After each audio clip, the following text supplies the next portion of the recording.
refehoanilano zatony zazakely matititra fa refeo enao malemy reo adalako retraretra enao tsenjery tsisy azaka mihitsy raha tsy anao io re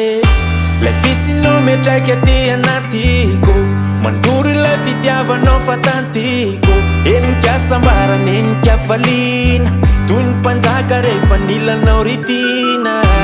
enao no nazava ny lalako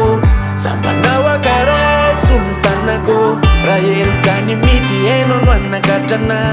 vefany aminao lay laky le nikatana enao no nazava ny lalako sambanao akareso ny tanako raha elokany mity enao no anakatrana vefany aminao lay laky le nikatana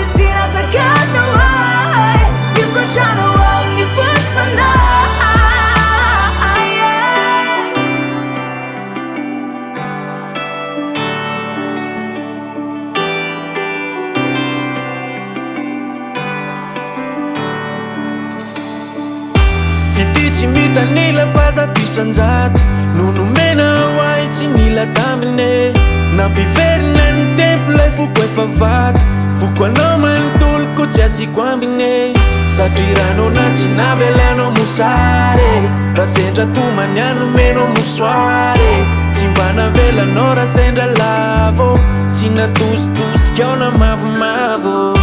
venao no nazava ny lalako sambanao akareso ny tanako